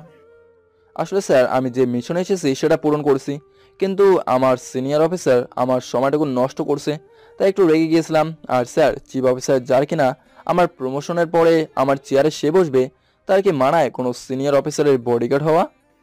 একজন সৈনিকের কখনোই বডিগার্ড প্রয়োজন হয় না, তাকে প্রশিক্ষণ দেওয়া হয়েছে নিজের দেহকে রক্ষা করার। তাহলে স্যার আমার সিনিয়র মেজর রৌফ স্যারের বডিগার্ড লাগবে কেন? তৌফিক, শান্ত হও। আচ্ছা, আমি দেখে নিব, তুমি তোমার মিশন কমপ্লিট করো। ঠিক আছে ঠিক আছে। ফোনটা কেটে পাশে চেয়ারে বসে পড়লাম। তারপর, তো চেয়ারম্যান সাহেব বলুন, আপনি কি কারণে ডেকেছেন? আসলে কয়েকদিন আগে আমার ছেলেকে কে বা কারা নির্মমভাবে হত্যা করেছে। পুলিশকে আমি ইনফর্ম করেছি, কিন্তু তারা কিছুই করতে পারেনি। চেয়ারম্যান সাহেব, আমি আগেই খোঁজ নিয়েছি। আপনার ছেলে নাকি ড্রাগ কিং এর লোক, আর সে নাকি কলেজে নেশা জাতীয় দ্রব্য সরবরাহ করত। এই তুমি কি পাগল হয়েছো? ডার্ক কিং এর যে সদস্য তুমি কিভাবে জানো? আসলে কলেজে খোঁজ নিয়েছি আর তখনই জানতে পেরেছি। আরও চুপ করো। আচ্ছা, তুমি কি শিওর ডার্কিংয়ে আমার ছেলেকে হত্যা করেছে? জি আমি শিওর। আর যতদূর জানি আর খোঁজ নিয়েছি, আপনি ওনাকে এসব করতেন, তাই আপনার সুরক্ষা এবং জিজ্ঞাসাবাদের জন্য আমাদের হেডকোয়ার্টারে যেতে হবে। তোমার এত বড় সাহস! জানো তুমি কার সাথে কথা বলছো? সিয়াম, চেয়ারম্যান সাহেবকে অ্যারেস্ট করে আমার গাড়িতে তোলো। তোমার কিন্তু বাড়াবাড়ি করছো। আমি কে তুমি জানো? আরে বেটা, তুই চেয়ারম্যান তো কি হয়েছে, তোকে তো মেরে তোর হাড্ডি দিয়ে চেয়ার বানাবো। চল হেডকোয়ার্টারে। চেয়ারম্যান গর্জে উঠে আমার শার্টের কলার ধরলো। কিছু বললাম না। সিয়াম, ছবি তুলেছো? জি স্যার। শালা, আর আমার কলার ধরিস বলে নাক বরাবর ঘুষি মেরে দিলাম। তারপর ওর পাঞ্জাবের কলার ধরে টানতে টানতে গাড়িতে বসালাম। সিয়াম, গাড়ি স্টার্ট দাও, আমি একে এক্ষুনি সাইজ করি। সিয়াম গাড়ি ড্রাইভ শুরু করলো, আর আমি মন মতো চেয়ারম্যানকে ধোলাই করতে লাগলাম। হেডকোয়ার্টারের মাঝপথে হঠাৎ দেখলাম সামনে অনেকগুলো গাছ পড়ে রয়েছে। গাড়ি থেকে নামতেই 10 জনের মতো মুখোশধারী লোক পিস্তল তাক করে ধরলো। কে ভাই তোমরা, কি চাও? তেমন কিছু না, চেয়ারম্যানকে আমাদের সাথে যেতে দে, না হলে কি করব? সিয়াম প্লিজ, চেয়ারম্যানকে বের করে দাও। সিয়াম চেয়ারম্যানকে বের করে দিল। ওরা চেয়ারম্যানকে একটা গাড়িতে তুলে নিল। তারপর আমার আর সিয়ামের হাত পা বেঁধে রাস্তায় ফেলে চলে গেল। আপনি যেতে দিলেন কেন? সিয়াম, আমার কিছু হলে আমি কিছু ভাবতাম না, কিন্তু তোমার কিছু হলে আমি সহ্য করতে পারবো না, তাই ছেড়ে দিয়েছি। একটু পর অনেক লোকজন আমাদের হাত পা খুলে দিল, আর এক একজন এক এক কথা জিজ্ঞেস করছে। কোনোটাও উত্তর না দিয়ে রৌফ স্যারকে ফোন দিলাম। Hello sir. হ্যাঁ বলো। স্যার সর্বনাশ হয়ে গেছে, একদল গুন্ডা চেয়ারম্যানকে তুলে নিয়ে চলে গেছে। কি বলো এসব? কখন, কিভাবে হলো? তারপর সবকিছু খুলে বললাম। তুমি থাকো, আমি আসছি। স্যার এখন কি হবে? সিয়াম, এসব বিষয়ে আমাদের কাজ নেই, চলো আমরা আমাদের মিশনটা দেখি। এই মিশন শেষ হলে বিয়ে করতে হবে, বয়স তো কম হলো না। সিয়াম চুপচাপ আমার পেছনে এসে গাড়িতে বসে চালাতে শুরু করলো। এদিকে, হ্যালো, তোদের কাজ হয়েছে? কি, এটা কিভাবে সম্ভব? রোফ ফোনটা কেটে কেমন যেন চিন্তিত হয়ে পড়লো, কপাল বেয়ে ঘাম টপ টপ করে পড়ছে। এদিকে চেয়ারম্যানের কিডন্যাপিং এর খবর ছড়িয়ে পড়লো। শিয়াবকে নিয়ে কলেজ আশেপাশে জিজ্ঞাসাবাদ করে বাসায় এলাম। ডিনারের সময়, তৌফিক, সারাদিন তো দেখা হয় না, খুব ব্যস্ত নাকি? একটু স্যার। খালি একটু, সারাদিন তো কাজই, আবার রাতেও কাজ। আন্টি, মিশন যত তাড়াতাড়ি কমপ্লিট হবে তত তাড়াতাড়ি আমার ছুটি, তখন জমিয়ে আড্ডা দেবো, কেমন? আরেকদিকে, শুনেছিস ফিরদৌস, আমাদের এলাকার চেয়ারম্যান কিডন্যাপ হয়েছে? জি ভাইজান, তৌফিকও ছিল, কিন্তু কিডন্যাপাররা তৌফিক আর সহকারীকে বেঁধে রেখে চলে গিয়েছে। আসতে বল, শুনতে পাবে ইভা। এদিকে খাওয়া দাওয়া শেষ, উঠে গেলাম। এরই মধ্যে খবর পেলাম রোব স্যারও কিডন্যাপ হয়েছে। তৌফিক, এসব কি শুনছি? স্যার, আপনাকে সত্যি একটা কথা বলা হয়নি, বলবো? হ্যাঁ বলো। আসলে স্যার, আমার মনে হয় রৌফ স্যার সব চোরা কারবারে জড়িত। কিভাবে বুঝলে? আমি রৌফ স্যারের শরীরে ছোট একটা মাইক্রোচিপ লাগিয়েছি, এতে তিনি যা বলবে সব আমি শুনতে পারি। তারপর স্যার চেয়ারম্যান ও ওই চোরা কারবারিতে জড়িত ছিল। আমি চেয়ারম্যানকে জিজ্ঞাসাবাদের জন্য নিয়ে গেলে রৌফ স্যার কাউকে ফোন দিয়ে চেয়ারম্যানকে কিডন্যাপ করতে বলেছিল। তাহলে রফকে কে কিডন্যাপ করলো? হয়তো তিনি নিজে থেকেই গা ঢাকা দিয়েছে। তৌফিক, তোমাকে আমি ফুল পাওয়ার দিলাম। রফকে খুঁজে বের করে তার থেকে সব কিছু শুনে এবং চেয়ারম্যানকেও বের করে ক্রস ফায়ার করবে। That's my order. Yes sir. Phone কেটে বের হয়ে পড়লাম, তবে সিয়ামকে নিয়ে, বা আমার আর্মির মেজর হিসেবে নয়, একদম রিয়াল গ্যাংস্টার হিসেবে চলে এলাম আমার সেই 10তলা বিল্ডিংয়ের সামনে। ধীর পায়ে ভেতরে প্রবেশ করতে লাগলাম। কিছুক্ষণ পর সামনে দুজনকে বাধা হয়েছে, তাদের সকলের। রে, চিনতে পারছিস? আপনি কে? আমাদের তুলে এনেছেন কেন? রফ, তুই বল, চিনিস আমায়? The white mafia king. Correct box, correct, ঠিক ধরেছিস। তো এখন কয়েকটা প্রশ্ন করব, উত্তর দিবি, আর তো ছুটি। ভাই বলুন, আমি সব বলছি, তবু আমাকে ছেড়ে দিন। ঠিক আছে, শোন তবে মনোযোগ সহকারে। আমার প্রথম প্রশ্ন, তোদের ড্রাগস সাপ্লাই দেয় কে? আমার দ্বিতীয় প্রশ্ন, তোর ছেলেকে তুই কলেজে পাঠিয়েছিলি কেন? মেয়ের ইফটিজিং করতে? আমার তৃতীয় প্রশ্ন, তুই কার আন্ডারে ড্রাগ কিংয়ের গ্যাংয়ে কাজ করিস? আমার চতুর্থ প্রশ্ন, হসপিটালের ভুয়া সার্টিফিকেট ডাক্তারকে নিয়েও দিয়েছিল, আর সেখানে ড্রাগস কে দিত? এই যে আমার পাশে তিনি আমাকে ড্রাগসের সাপ্লাই দিত, আর আমার ছেলেকে আমি শাসন করতে পারতাম না, তাই অমন হয়েছে। আর আমিও ওর এমন হওয়াকে কাজে লাগিয়ে ওর মাধ্যমে কলেজের ড্রাগস বিক্রি করতাম। স্যার, এই যে ইনি ডার্ক মাফিয়া কিংয়ের লোক, যার আন্ডার বগুড়া সদর পরিচালিত হচ্ছে। আর ভাই, আমার হসপিটালের সাথে কানেকশন নেই। তোকে ধন্যবাদ, বিনা দ্বিধায় সত্যি বলেছিস। এই, কে আছিস? একে খাবার দে। তো রোফের বাচ্চা, তুই বল, এখন তুই সেনাবাহিনীর একজন সিনিয়র অফিসার হয়েও কেন এসব বেআইনি কাজে ছিলি? নিশ্চিত তোর আন্ডারেই হসপিটালের ডাক্তার ছিল। রোফ চুপ। চুপ থাকার সম্মতির লক্ষণ। তবুও বল, তোর মুখেই শুনতে চাই আমি, তুই কেন দেশের আইনের সাথে বেইমানি করলি? আর ডার্ক মাফিয়া কিং এর লিডার কে? রোফ চুপ। রৌফ, আমি 1 থেকে 10 পর্যন্ত বলবো, তারপর তোর হাড্ডি আমি ওয়াশ করব। 10, 9, 8, 7, 6, 5, 4, 3, 2, 1। বয়েস, শুধু এর ব্যক্তিগত সোফায় পেটো। দুজন সোলজার এদের সমস্ত শক্তি দিয়ে মারতে শুরু করেছে। অলরেডি 3টা হকি স্টিক ভেঙে গেল, তবুও মারতে শুরু করেছে। এক পর্যায়ে রোব মুখ খুললো, তারপর সব বললো কেন সেই সব করছে। সবকিছু ক্যামেরা রেকর্ড করে রেখে দিলাম। তারপর প্ল্যান অনুযায়ী সবকিছু রেডি করে সিয়ামকে ফোন দিলাম আমার টিম নিয়ে এই জায়গায় আসতে। ওরা আসলে আমি ওদের সাথে যোগ দিয়ে একটা ঘরে রেড করলাম, যেখানে দেখা যাবে রোব চেয়ারম্যানকে বেঁধে রেখেছে এবং নিজে একটা পিস্তল চেয়ারম্যানের দিকে তাক করে গুলি করতে যাবে। তার আগে আমি ওর হাতে শ্যুট করব। একদম তাই হলো, যা সরাসরি লাইভ টেলিকাস্ট দেখানো হলো। তারপর তাকে কিছুক্ষণ মেরে তার স্বীকারোক্তি নেব। সে বলবে সে ডার্ক মাফিয়া কিং এর লোক ছিল, আর চেয়ারম্যানকে সে ব্যবহার করে হসপিটালের নকল ডাক্তার কলেজে ড্রাগস পাচার করতো, কিন্তু আমার হাতে ধরা পড়ে তার নাম ফাঁস হওয়ার ভয় ছিল, তাই নিজের চেয়ারম্যানকে কিডন্যাপ করে নিজের গা ঢাকতে মিথ্যা প্রচারণা করেছিল যে সে কিডন্যাপ হয়েছে, আর কে এই দলের লিডার সেটা সে জানে না। এবার কয়েকজন সাংবাদিক আমার দিকে তাকিয়ে প্রশ্ন ছুড়ে মারলো। স্যার আপনি কিভাবে এনাদের অবস্থা জানলেন? আমি আমার সিনিয়র অফিসার মোহাম্মদ রৌফ স্যারের টি শার্ট ছোট একটি মাইক্রো চিপ লাগিয়েছিলাম, যার কারণে আমি তার সব কথাই শুনতে পেতাম। এর মাধ্যমে যদি তিনি বিপদে পড়েন আমি যেন সাহায্য করতে পারি। আর তিনি কিডন্যাপ হয়েছে এটা জানার পর আমি মাইক্রোচিপ কানেক্ট করে এই জায়গায় লোকেশন পাই। তারপর কি হলো আপনারা তো জানেনই। স্যার তাহলে এদের এখন পুলিশের হাতে হস্তান্তর করতে হবে? না, সিয়াম সেনাবাহিনীর একজন সিনিয়র অফিসার হয়েও এইসব করছে, তাকে পুলিশে দেওয়ার কিছু নেই। তাহলে আমি সেনাবাহিনীর প্রধানকে ফোন দিলাম লাউড স্পিকারে। আসসালামু আলাইকুম স্যার।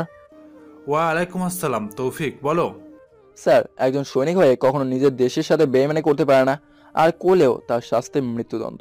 আমি আপনার কাছে অনুমতি চাচ্ছি এদের দুজনকে ক্রস ফায়ার দিতে, যেন কোনো সৈনিক আর এদের মতো বেইমানি করতে ভয় পায়। সকল সাংবাদিক, আমি সিয়াম আগ্রহ নিয়ে আসি সেনা প্রধানের আদেশের অপেক্ষায়। Fire them. Thank you sir. ফোনটা কেটে ধীর পায়ে রৌফের দিকে এগিয়ে গেলাম। তারপর ওর কানে কানে শালা তোর পুরো গ্যাংকে আমি ধ্বংস করব। কথা বলা শেষ করে 10 জন জুনিয়র অফিসার সহ আমি পুরো ম্যাগাজিনের সমস্ত গুলি ওদের দেহে মেরে দিলাম। এসব করতে করতে প্রায় ভোরের আলো ফুটেছে। সকালে খুব সুন্দর একটা নিউজ পেলাম, আমার প্রমোশন হয়েছে। আমি এখন সিনিয়র অফিসারের পদে, আর সিয়াম আমার চেয়ারে। খুশি মনে বাজারে যাব বাজার করতে। আর মনে হেঁটে চলেছি আর ভাবছি কাকে বিয়ে করব। কয়েকদিনের ভালোবাসা নাকি সেনাবাহিনীর প্রধানের মেয়ের অনেকদিনের ভালোবাসা, কি যাকে আমি কখনো দেখিনি। এসব ভাবছি আর হেঁটে চলেছি। অমনি একটা মাইক্রোবাস সামনে এসে 3-4 জন আমার হাত পা ধরে মুখে রুমাল চেপে ধরলো। বুঝলাম ক্লোরোফর্ম মাখালো রুমালে, তাই নিঃশ্বাস বন্ধ করে রাখতে গিয়েও ব্যর্থ হলাম। এক পর্যায়ে নিজে দেহের ভার ওদের শরীরে এলিয়ে দিলাম। যখন চোখ খুললাম আবারও কোনো অন্ধকার কুঠরিতে বাধা অবস্থায় দেখলাম। তবে এবার শিকল দিয়ে নড়চড়া করাবে কোনো উপায় নেই। তবুও খুব কষ্টে আমার ডান হাতের 2 ইঞ্চি নিচে ছোট একটা ট্র্যাকার লাগানো আছে, তাতে ক্লিক করলাম। এখন শুধু অপেক্ষার পালা। এদিকে সিএম আর সেনাবাহিনীর প্রধানের কথোপকথন। আসসালামু আলাইকুম স্যার। ওয়ালাইকুম আসসালাম। সিয়াম, তৌফিক এখন কোথায়? আজ 4 দিন হলো তৌফিকের কোনো ভাবে কন্ট্যাক্ট করতে পারছি না। স্যার তৌফিক স্যার 4 দিন নিখোঁজ, আমরা খুঁজে চলেছি কিন্তু এখনো পাইনি। না সিয়াম, এটা তো হতে পারে না, তুমি দ্রুত খুঁজে বের করো। জি স্যার, আমি চেষ্টা করছি। ফোন কেটে সিয়াম তার ঘড়ির দিকে তাকা দেয়। দ্রুত সিয়াম বের হয়ে পড়লো, সাথে পুরো টিম। কয়েক ঘন্টা পর, আচ্ছা আমাকে কে তুলে নিয়ে এসেছিল? স্যার এটা এখনো জানা যায়নি, তবে স্যার আমরা যাদের বেআইনি অস্ত্র ধরেছি তারাই সব করেছে যতদূর আমার মনে হয়। কতজন ছিল এখানে, আর এই জায়গাটা কই? স্যার জায়গাটা একটা পুরনো বাংলো, আর এখানে 10 জন ছিল, সব কয়টাকেই মেরে দিয়েছি। গুড সিয়াম, চলো বের হই, বলা তো যায় না কি হয়। জি স্যার। দ্রুত সেই বাংলো থেকে বের হয়ে এলাম। অনেকেরই প্রশ্ন সিয়াম কিভাবে বাঁচালো আমায়। আসলে ভাই এটা বললে গল্প কেমন লাগবে, আমি ওনাদেরটা বলে দিলে তাই কিছু বিষয় রহস্য বা অজানাই থাকা ভালো। স্যারের বাসায় এলাম, তারা জানতে চাইলো কি হয়েছিল। আমিও কোনো রকম গাঁজা মিল দিয়ে বুঝে রুমে এসে বসে সব কিছু ভাবতে লাগলাম। এটাও ভাবলাম না আর সিএমকে নিয়ে এগোনো ঠিক নয়, এদের কিছু হতে পারে, এরা অতটা দক্ষ নয়। এসব ভাবতে ভাবতে ঘুমিয়ে গেলাম। ঘুমানোর আগে ফোনটা চার্জে দিলাম, সাথে ডিজিটাল ঘড়িও। পরের দিন স্যারদের কাছ থেকে বিদায় নিলাম। শুধু শুধু তাদের কেন আমি বিপদে ফেলবো। স্যার আন্টি অনেক বারণ করলো, তবুও চলে এলাম। তারপর সেনাবাহিনীর প্রধান ও সিয়ামকে একটা মেসেজ দিলাম। মেসেজে লিখলাম, স্যার এবং সিয়াম মন দিয়ে শোনো, আমাকে হয়তো শত্রুরা চিনে ফেলেছে, সুতরাং আমি আত্মগোপন করছি। আমি কোথায় থাকবো, কি করব, সেসব তোমাদের না ভাবলেও চলবে। সঠিক সময় সঠিক জায়গায় আমি থাকবো, আর এই সময়ের মধ্যে আমি মিশন কমপ্লিট করব। আল্লাহ হাফিজ। মেসেজ সেন্ড করে ফোনটা বন্ধ করে চলে এলাম আমার সেই গ্যাংস্টার জীবনে। কি খবর তোমাদের, তোমরা সবাই কেমন আছো? বস, আপনাকে ছাড়া আমরা ভালো থাকি কিভাবে? আপনি শুধু আমাদের বারণ করেছেন বলে আমরা আপনার বিপদে এগিয়ে যেতে পারিনি। এটা আমার সবচেয়ে বড় ব্যর্থতা। আর নয়, এখন থেকে আমি এসে গেছি দেশ থেকে ডার্ক কিং এর নাম মুছে দিতে। বস, আমরা এই দিনের অপেক্ষাতে ছিলাম। বস হুকুম করুন। হাসান, খোঁজ নাও কারা আমাকে তুলে নিয়ে গিয়েছিল। বস, আমরা সেটা অনেক আগেই নিয়েছি। এখানকার এমপি যে আপনাকে তার বাংলোতে নিয়ে গিয়েছিল। হাসান, কখন পাবো শালাকে? বস, এখন সকাল 10টা বাজে। এখনো সংসদে আমরা ওকে ঠিক রাত 8টায় ওর বাড়িতে পাবো। গুড জব হাসান, চলো এখন আমাদের প্ল্যান বুঝিয়ে নেই। তারপর হাসান সহ সবাইকে প্ল্যান বুঝিয়ে দিলাম। তারপর সবাই মিলে রান্না করে খাওয়া দাওয়া শেষ করে বিশ্রাম নিলাম। চারিপাশে অন্ধকার নেমে এসেছে, সব জায়গায় ঝিঝি পোকার ডাক। সামনে একটা বিশাল বড় 2 তলা দালান, তার আশেপাশে আমি সহ আমার সব লোক দাঁড়িয়ে আছি, বললে ভুল, ওত পেতে আছি শিকারের জন্য। বেশিক্ষণ অপেক্ষা করতে হলো না, একটু পর কালো রঙের গাড়ি আসতে দেখলাম, যা এই দালানের মধ্যে প্রবেশ করলো। চারদিকে চোখ ঘুরিয়ে দরজা দিয়ে ভেতরে প্রবেশ করলাম। হয়তো ভাবছেন দারোয়ান কিছু বলো না কেন? আরে ভাই, আসল দারোয়ানকে ঘুমিয়ে দিয়েছি, এটা আমার লোক। গার্ডের সামনে গিয়ে দাঁড়ালাম, ভেতর থেকে মাতাল একটা লোক বের হয়ে এলো। এটা এমপি। দ্রুত ওকে ওর বাড়ির ভেতর নিয়ে গেলাম। ও এটাই একাই, এর কোনো ছেলে বা বউ নেই, তাই বাড়িটা পুরো ফাঁকা। প্রথমে চেয়ারের সাথে পুরো শরীরটাকে বেঁধে নিলাম, তারপর হাসান তোমার কাজ শুরু করো। হাসান এমপির মুখে পানি মেরে দিল, আর এমপি একটু পরে মদের নেশে কেটে গেল। তারপর তুই মেজর তৌফিককে কেন কিডন্যাপ করছিলি? কে তুই? বারো চাস তো আমাকে ছেড়ে দে, নয়তো কি? বল বল, আমি ভয় পেলাম তোর কথা শুনে। তুই চিনিস আমি কে? কে তুই? তোর জম। নাক বরাবর ঘুষি মেরে বললাম। ভাই আমাকে মারছেন কেন? বলছি আমি। বল, শুনছি আমি। আসলে মেজর তৌফিক আমাদের কাছের লোক। চেয়ারম্যান আর রৌফকে হত্যা করেছে, আর তার জন্য আমাদের বসের নাম ফাঁস হওয়ার ভয় রয়েছে, তাই ওকে আমরা বাংলোতে আটকে রেখেছিলাম। তোদের বসকে? নাম বললো। তোদের গ্যাংয়ের নাম কি? Dark king. Happy journey. ওর পুরো দেহে পুরো ম্যাগাজিনের বুলেট ঢুকে দিলাম। বাড়ি থেকে বের হয়ে 1 মিনিট যাওয়ার পর সবুজ রিমোটে চাপ দিলাম। অমনি পুরো এলাকা জুড়ে একটা শব্দ হলো, আর কয়েকবার মাটি কেঁপে উঠলো। পরদিন পুরো দেশে তোলপাড়, এমপিকে কে বা কারা নির্মমভাবে হত্যা করছে। নিউজগুলো দেখে আমার সিক্রেট ডায়েরি থেকে কাল রাতে এমপির বলা কথার ভিডিওটা ছেড়ে দিলাম। সাথে সাথে পুরো দেশ যাকে ভালো উপাধি দিচ্ছিল, তারা এখন ঘৃণা প্রকাশ করতে শুরু করছে। এদিকে সিয়াম, নিউজ দেখেছো? জি স্যার। বলো তো কাজটা কে করেছে? Army major the shooter master তৌফিক। কি স্যার ঠিক বলছি তো? কারেক্ট, তৌফিকই হলো আমাদের ভরসা। দেখা যাক সামনে কি হয়। জি স্যার। পরদিন ব্রেকিং নিউজ দেখানো হচ্ছে, এলাকার এসিপি নিকোস কে বা কারা তাকে কিডন্যাপ করছে। আর আমি সেই নিউজটা এসিপির সামনে দেখছি, আর হো করে হেসে চলেছি। কে দেখলি, তোকে টিভিতে দেখাচ্ছে, তুই বড় মাপের সেলিব্রিটি হয়ে গেলি, পুরো অপু ভাই। চল এখন তোর ইন্টারভিউ নেই। এই তুই জানিস আমি কে? আমি এলাকার এসিপি। তোকে আমি হাজতে নিয়ে এমন ব্যবস্থা করব না। ঠোঁটে আঙুল দিয়ে চুপ করতে বললাম। তারপর কানের কাছে মুখ নিয়ে গিয়ে, তুই জানিস আমি কে? The white mafia king. আরও একটা পরিচয় আছে আমার, জানিস? মেজর তৌফিককে চিনিস? ভাই আমাকে ছেড়ে দিন ভাই, আমি কিছু করি নাই। ঠোঁটে আঙুল দিয়ে ইশারা করে, আমি কোনো নেতা নই, সুতরাং ভাই বলতে হবে না। আর দেখছিস না ক্যামেরা আছে, একটা পোজ দে। শোন, এখন আমি তোকে যা যা প্রশ্ন করবো উত্তর দিবি। জানিসই তো ভাই, ক্যামেরা চলছে। কি?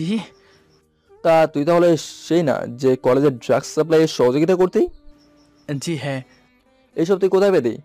এইসব ড্রাগস মেজর রুফ আমাদের হাতে হস্তান্তর করত, আর আমরা কলেজে কলেজে সাপ্লাই দিতাম। আইনের লোক হয়ে অবৈধ কাজে জড়ালি কেন? টাকার জন্য। আমি যতদূর জানি এসব ড্রাগ কিং এর কাজ। তাহলে কি তুই ড্রাগ কিং এর লোক? হ্যাঁ। ক্যামেরা এতক্ষণ সরাসরি লাইভ টেলিকাস্ট করা হচ্ছিল, লাইভ বন্ধ করে। সুন্দর ইন্টারভিউ দিয়েছিস অপু ভাই, চল এবার তোকে উপরে পাঠিয়ে দিই। একেও গুলি করে মেরে দিলাম। শালা এদের জন্য আমার কত বুলেটের খরচা হচ্ছে। একটু পর উঠে আমার ব্যক্তিগত নাম্বারটা ওপেন করলাম। অমনি ফোনে রিং বেজে উঠলো, দেখলাম অচেনা নাম্বার, তাই কৌতূহল হয়ে ফোনে রিসিভ করলাম। হ্যালো, আসসালামু আলাইকুম, কে বলছেন? ওপাশ থেকে মেলি কণ্ঠ ভেসে এলো। ওয়ালাইকুম আসসালাম, আমি আপনার হবু বউ বলছি। আপনি ভুল নাম্বারে ফোন করে দিয়েছেন বোন, ফোনটা রেখে নাম্বারটা আবার ডায়াল করুন।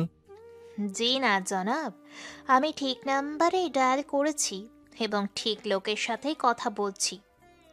কিন্তু আমার মনে হলো আপনি ভুল নাম্বারে ফোন করেছেন, সুতরাং ফোন রাখুন, না তো পরিচয় দিন। আমি তানিয়া সুলতানা। কি জনাব, চিনতে পেরেছেন? আপনার বাবার নাম? সেনাবাহিনীর প্রধান লেফটেন্যান্ট কর্নেল রহিম চৌধুরী। কি চিনতে পেরেছেন? ও ম্যাম, আপনি? তা বলুন কি দরকার? তেমন কিছুই না, বলছি কবে মিশন শেষ হবে? বয়স তো বেড়ে যাচ্ছে, এখন 19 চলছে। বলছি কবে বিয়ে করব? ম্যাম 20 বছর পূর্ণ হোক, তখন না হয় ভেবে দেখবো। এখন রাখি, কাজে আসি। আপনি কোথায় আছেন এখন? আসি কোথাও, না জানাই ভালো। আমি কিন্তু নাম্বার ট্র্যাক করে চলে আসব।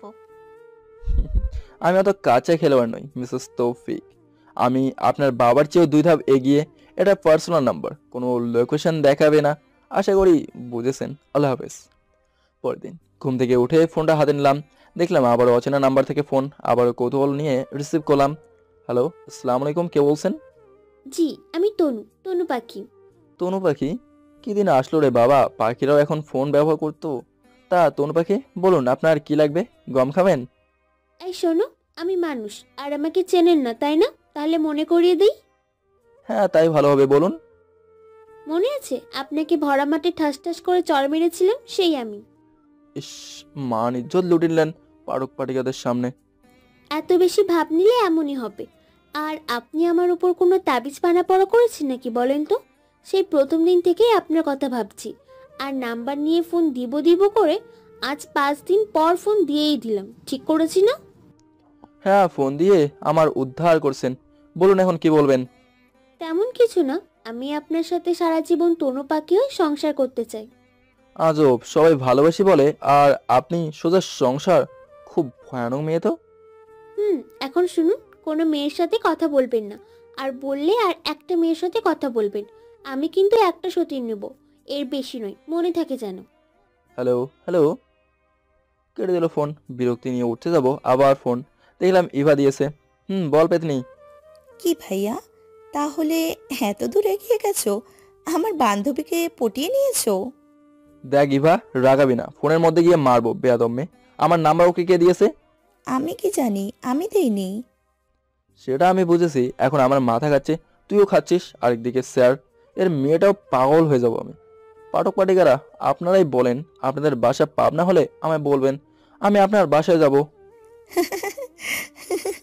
এ পেতনি, মুখ বন্ধ কর, আমি ফোন রাখি। ফোনটা কেটে বাথরুমের দিকে যাব, অমনি আবার ফোন এলো। কিন্তু এবার পেয়েছে, আবার ফোনটাও জরুরি, তাই না দেখে দ্রুত ফোন রিসিভ করে, হ্যালো, আপনি যেই হন না কেন, আমি এখন বাইরে যেতেই ব্যস্ত। বেঁচে থাকলে আবার কল ব্যাক করবো। তারপর রকেট স্পিডে ছুটলাম টয়লেটে। কি শান্তি, একেবারে গোসল করে বের হয়ে এলাম। তারপর ফোনটা সেই নাম্বারে ব্যাক করতে গিয়ে চক্ষু চড়ক গাছ। আরে তো সেনাবাহিনীর প্রধান। আসসালামু আলাইকুম স্যার। তা স্যার, আপনার হাগু করা হয়েছে তো? জি স্যার। তৌফিক, তোমার কোনো খোঁজ নেই কেন? স্যার, মেসেজে আমি কারণ বলে দিয়েছি। আমি দেখেছি। মিশন কত দূর সেটা তো বলো।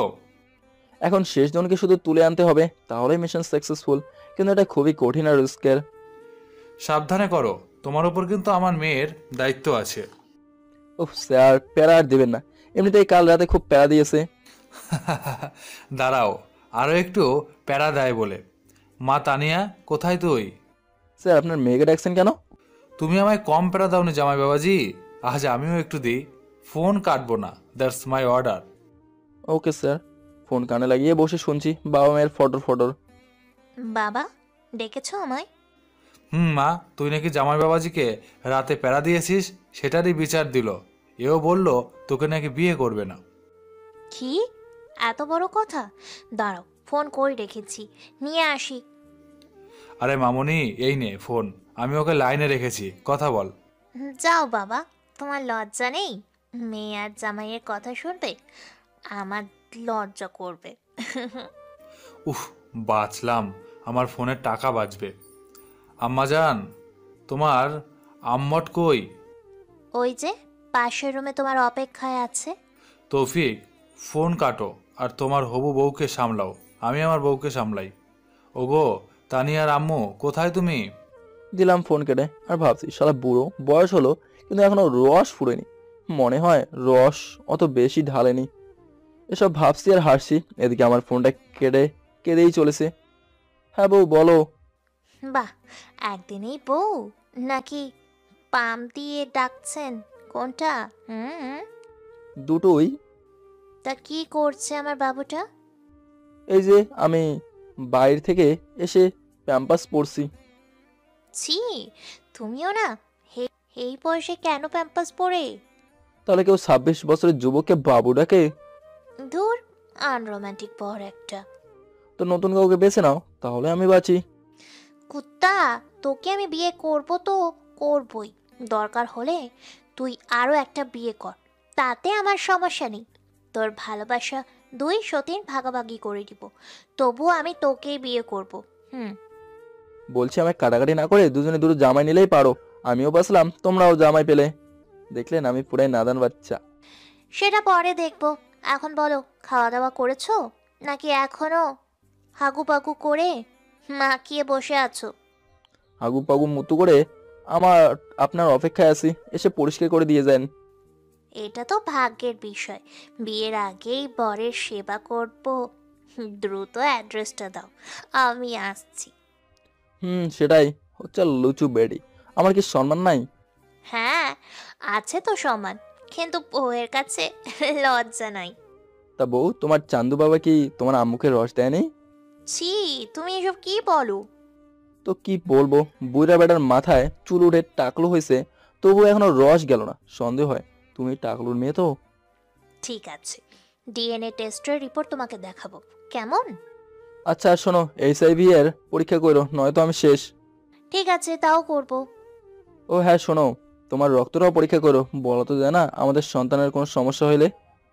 আমি সব পরীক্ষা করব, দরকার হলে হাগু, তবুও তোমাকেই বিয়ে করব। হ্যালো হ্যালো, তোর বাল, সবাই শুধু রাগই দেখায়। আমার রাগটা কাকে দেখাবো নিজেই যায় না। তারপর ফ্রেশ হয়ে বেরিয়ে পড়লাম নাস্তা করতে। নাস্তা করে এসে বসে রইলাম, এরই মধ্যে ফোন এলো। হ্যালো বস, মিশন কমপ্লিট, শুধু আপনার হুকুমের অপেক্ষা। গুড জব হাসান, তুমি পুরোপুরি ভাবে প্রস্তুতি নাও, আসছি আমি। ফোন রেখে বিছানায় শুয়ে পড়লাম, কারণ মিশন যেতে হবে রাতে, তাই জেগে থাকার জন্য ঘুমের প্রয়োজন। কিন্তু ঘুম আসছে না, তবুও চোখ বন্ধ করে ঘুমিয়ে পড়ার চেষ্টা করলাম। এক পর্যায়ে ঘুমিয়ে গেলাম, কতক্ষণ ঘুমিয়েছি মনে নেই। ফোনের রিংটনে ঘুমিয়ে গেল, দেখলাম তানিয়ার ফোন, তাই রিসিভ করলাম। হ্যালো তানিয়া, বলো। তুমি কি করছো? দেখেছো আমি কতবার ফোন দিয়েছি? তানিয়া, ঘুমিয়ে পড়েছিলাম। ঠিক আছে, খেয়েছো? আবার খেতে যাবো।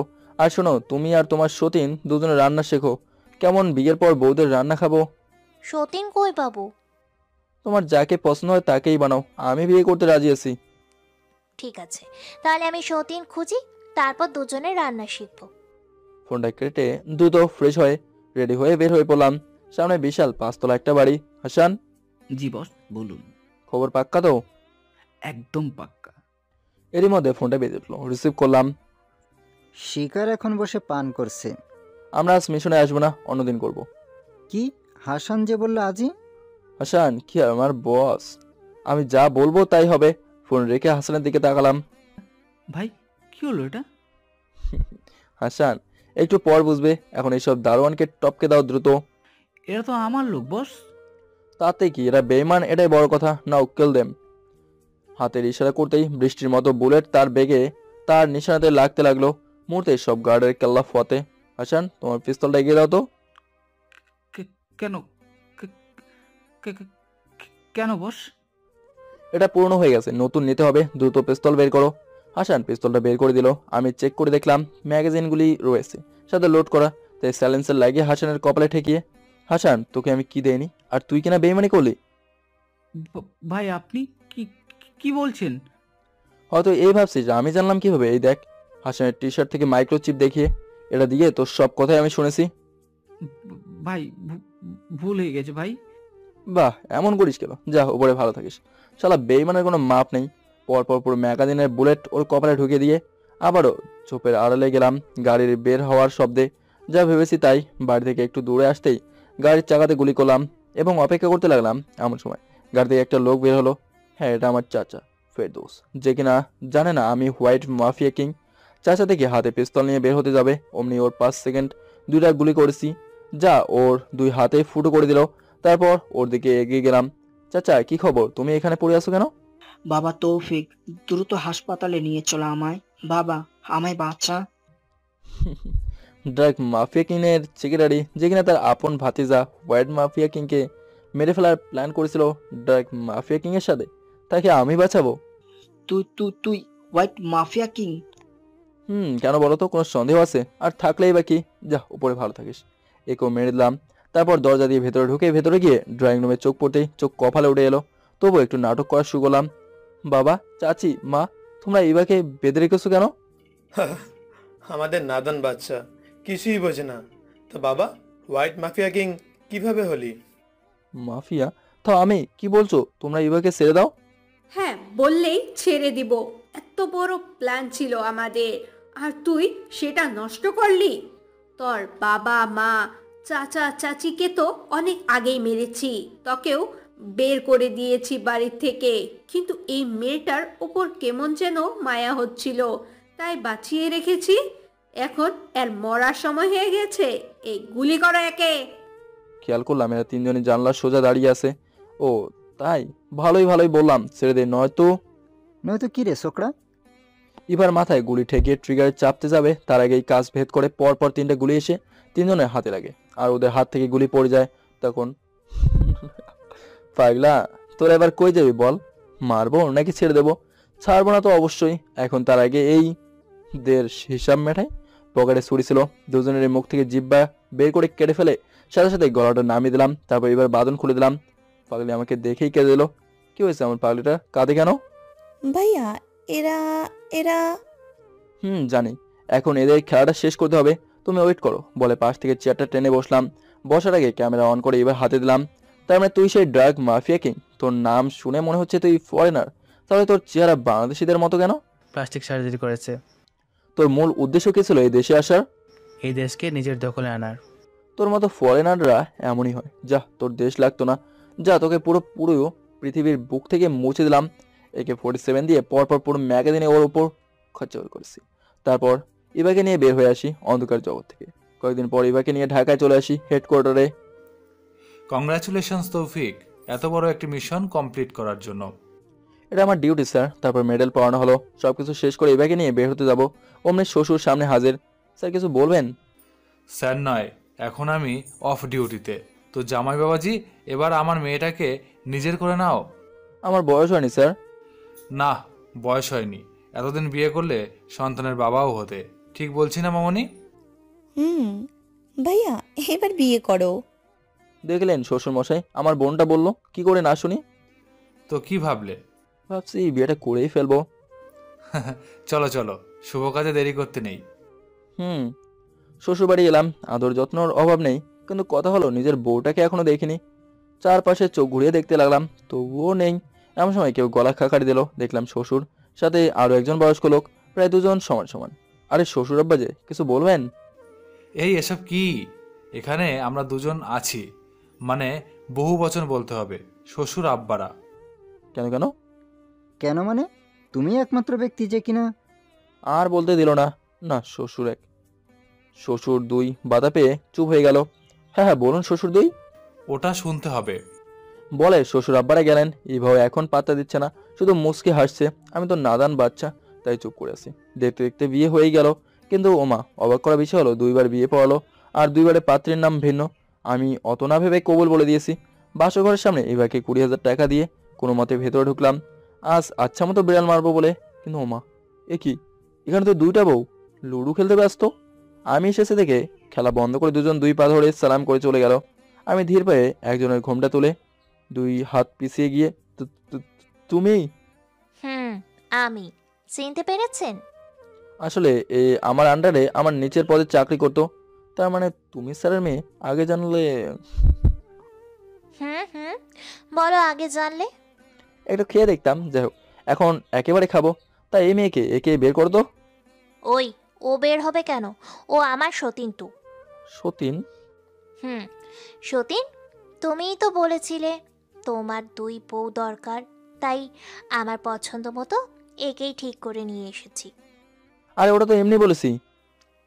সেসব জানি না, বিয়ে হয়েছে, এখন ওকে দেখো। কি আর করার, এখন দুটোকেই মেরে প্রমাণ করব আমি আসল পুরুষ। তৃতীয় স্ত্রীর ঘোমটা তুলে প্রায় 4 হাত পিছিয়ে এসে, তনু পাখি? জি বস সাহেব, আমি। তোমরা দুজনকে চেনো কিভাবে? আরে এটা আমার চাচাতো বোন। আচ্ছা, তো হিসাব করে নেই কাকে আগে বিড়াল মারবো। ওকে। আমি মাঝে শুয়ে আছি, আর 2 বইয়েও আমার 2 পাশে। ওদের মধ্যে কথা হচ্ছে। কয়েকজন উপরে ছুটবে এবং যার 2বার আমার পেটের উপরে পড়বে তাকে আগে মারবো, আর পেটের নিচে পড়লে আউট। কিন্তু অবাক করার বিষয় হলো দুজনেরই একবার করে পড়লো, আর একটা ক্যান্সেল। তো এখন কি করব? তোমরাই শুরু করো। খুব শিয়ানা তুমি, কিন্তু আজ আমরা 2 জন, তুমি একা। তনু, চল রে, শুরু করি। বলে 2 জন লাফিয়ে পড়লো। তারপর 2বার T20 ম্যাচ খেলতে হলো। অবশ্য হারটা আমারই হয়েছে, তবুও সেই খেলেছি।